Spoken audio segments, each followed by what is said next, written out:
Bonjour à tous, nous nous retrouvons aujourd'hui pour une nouvelle vidéo qui va traiter d'intelligence artificielle. Un article est paru euh, aujourd'hui. L'Union européenne s'est-elle tirée une balle dans le pied avec sa nouvelle réglementation sur l'intelligence artificielle? Alors vous le savez peut-être, l'Union européenne a mis une loi en vigueur depuis le 1er août sur l'intelligence artificielle. Euh, c'est une loi qui vise à protéger les Européens sur leur vie privée et les droits d'auteur. Les progrès spectaculaires des modèles de langage reposent sur des réseaux de neurones utilisant des milliards de paramètres calculés sur des données de nature pas transparente. Cela soulève des questions allant du respect de la vie privée à celui de droits d'auteur en passant par de multiples risques sécuritaires liés à leur usage et à leur fonctionnement erratique. Le besoin de réglementation est certain. Cependant, on aurait pu concevoir un texte plus clair et efficace pour permettre à l'IA européenne de s'imposer sur une scène très compétitive où la big tech américaine mène la danse avec des investissements gigantesques. Alors oui, l'investissement, c'est bien le problème. Hein, les Américains et les Chinois, on verra tout à l'heure, investissent massivement dans l'intelligence artificielle, alors que l'Europe n'avance pas. L'Europe crée des règlements, un pavé de 144 pages, illisible, on le dit déjà dans l'article, hein, on aurait pu concevoir un texte plus clair et efficace. Et non, on n'investit pas, on fait des règlements, on se pose en gendarme, mais on ne travaille pas, encore une fois. L'AI Act, en gestation depuis 2021, a fait face à de nombreux défis. L'explosion de l'IA générative en particulier a bouleversé son approche, fondée sur les niveaux de risque associés à divers types d'applications. On a résulté un empilement de mesures de contrôle spéciales pour l'IA générative et en retour des exemptions pour l'open source. Pour tenter de sauvegarder le potentiel d'innovation européen, dont témoigne notamment le succès des modèles du français Mistral AI. Alors l'open source, qu'est-ce que ça veut dire? Concrètement, on va compter sur des mécènes, des entreprises ou des particuliers comme vous et moi, pour financer un modèle européen d'intelligence artificielle.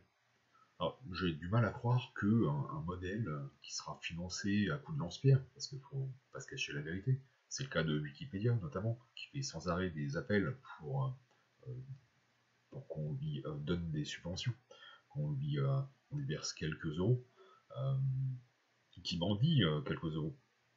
On va faire la même chose avec l'intelligence artificielle européenne. Et pendant ce temps-là, qu'est-ce qui se passe chez nos amis américains et nos amis chinois? Voilà ce qui se passe. Alors, les firmes américaines et chinoises dominent la recherche. Ben oui, alors on va voir ça sur ce graphique.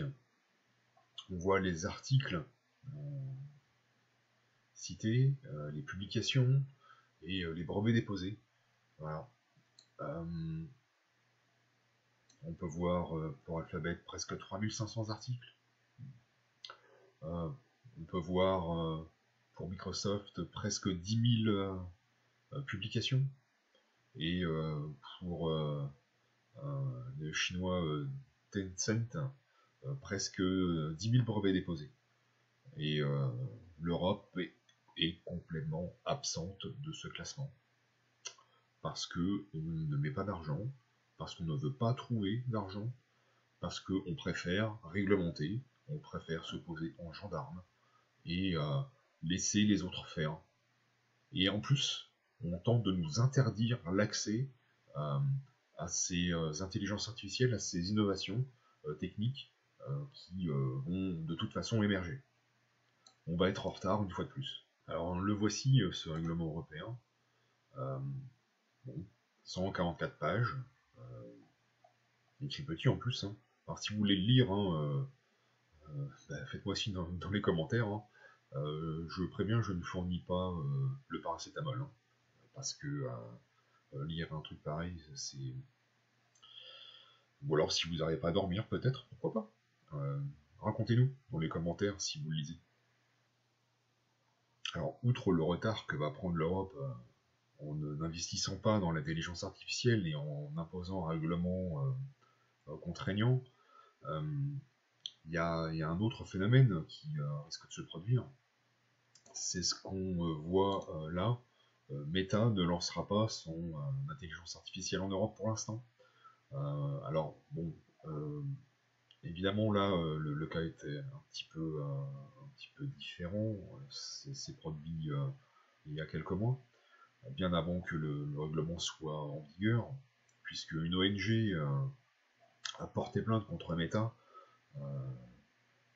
pour non-respect des règles de confidentialité. Maintenant, si on creuse un peu et qu'on regarde qui est cette ONG et par qui elle est dirigée, qui en est membre, on s'aperçoit que dans l'équipe membres et partenaires, il y a un certain Joseph Winberl-Hauser qui est membre du Parlement européen. Alors évidemment, j'accuse pas ce monsieur de quoi que ce soit, je l'accuse de rien, mais quand même on peut s'apercevoir que des organisations non gouvernementales liées au Parlement européen déposent des plaintes en amont et ensuite le Parlement européen adopte un règlement, des lois qui vont dans le même sens que ce que dit l'ONG. Bon, on peut poser des questions, on peut aussi ne pas être d'accord, parce que en Europe, on a encore le droit de pouvoir s'exprimer, et pourquoi ne pas, si on n'est pas d'accord, le dire à nos députés européens. Ils sont élus, on les connaît, ça a été élu parfois peut-être dans la douleur, ça a contrarié peut-être quelques-uns, mais en attendant, il y a des élus. On a le droit de s'exprimer. Exprimez-vous. Et pourtant, quand vous avez créé votre adresse mail chez Google, vous n'avez pas donné votre autorisation pour l'utilisation de vos données personnelles? Ou encore, quand vous utilisez Google Docs, quand vous êtes en déplacement, en mobilité, comme moi je le suis, vous n'avez pas donné votre autorisation pour l'utilisation de vos données personnelles? Justement, Google Docs sera le thème de la prochaine vidéo, à moins qu'une actualité brûlante apparaisse d'ici là. Merci beaucoup d'avoir suivi cette vidéo.